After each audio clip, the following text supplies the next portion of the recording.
ভাইয়া আমার কটা ভাত দিবেন? এই সর সর সর দূরে যা। ভাই দয়া করে দেন না কটা খাবার। ওই না কোথার জ্বালায় কান্না করতেছে। ক্ষুধার জ্বালায় কান্না করতেছ তো আমি কি করবো? অন্য জায়গায় যা। ভাই দয়া করে তারাই দিয়েন না। ওই না এতিম, ওর বাবা মা এই দুনিয়াতে বাচ্চা নাই। ভাই আমার কাছে যদি টাকা থাকতো তাহলে ওরে আমি খাবার কিনা দিতাম। তোর কাছে টাকা নাই, তুই আর হোটেলে লইছস কে? যা বাইরে যা, বাইরে যা ভিক্ষা কইরা আরে খাওয়ান কিন নাই না খাওয়া। ওই বেটা ইমন, জি ভাই। হোটেলে একটা ফৈনি টৈনি ডুয়ে তুই কি দাওস না? তাড়াতাড়ি এগুলা বার কর। আচ্ছা ভাই, ওদেরকে হানি বাড়ি করে দিতেছি। ওই তাড়াতাড়ি ভালো যা। এই ইমন, ওদেরকে এভাবে বের করতেছিস কে? মহাজন, হারা তুই কাস্টমারদের রিসার্ভ করতেছে। আচ্ছা ঠিক আছে, তুই ওদেরকে এখানে রেখে যা কাজ কর। আচ্ছা মহাজন, ঠিক আছে।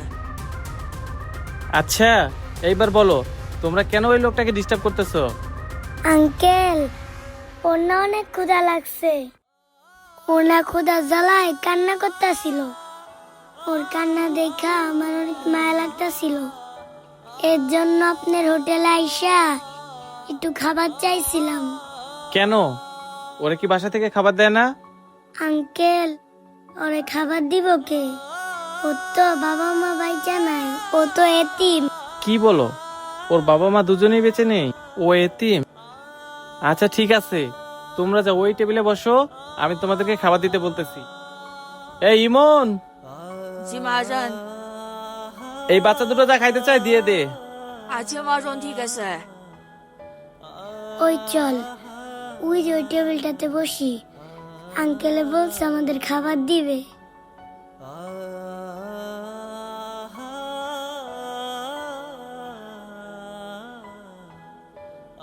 তোমার কি দিব? ভাইয়া আমার কটা ডাল ভাত দিলেই চলবে। আচ্ছা ঠিক আছে, নিতস।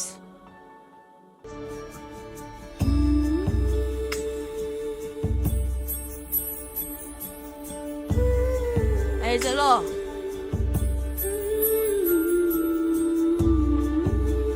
আজকে পেটটা করে ভাত খামু। এই ইমন, ওই বাচ্চা দুটোরে খাবার দিছস? জি মহাজন। বাচ্চাগুলোরে কি দেখাইতে দিছস? মহাজন ডাইরিয়া খাবার দিস। শুধু ডাল দিয়ে ভাত দিতে কইছি? ওরাই আমাদের ডাইরিয়া বাধ্য করেছে। কি, ওরা ডাল দিয়ে ভাত চাইছে? কি ব্যাপার, খাবার ফ্রি পাওয়ার পরও বাচ্চা দুটো শুধু ডাল দিয়ে ভাত চাইছে? যাই তো দেখি। বাবু, তুমি যে ডাল দিয়ে ভাত খাইতেছো?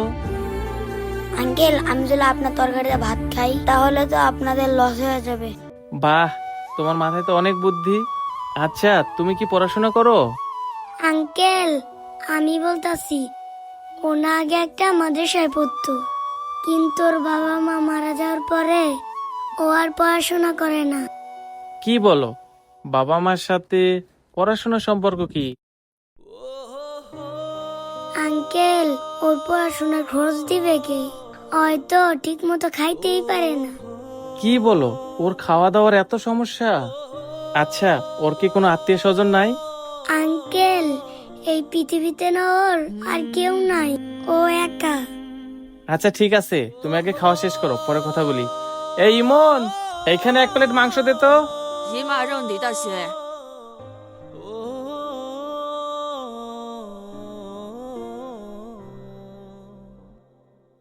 এই যেমন। নাও, তুমি এখন এই মাংসটা দেখাও। না না আঙ্কেল এই তরকারিটা আমি খেতে পারবো না। আঙ্কেল এই গোশতটা দিয়ে যদি আমি ভাত খাই আপনার তো অনেক বড় লস হয়ে যাবে। আরে বাবু, লাভ লসের হিসাব তোমার করতে হবে না। এই নাও, তুমি এই তরকারিটা দিয়ে খাও। আঙ্কেল এটা আমি খাবো? হুম। আচ্ছা আঙ্কেল।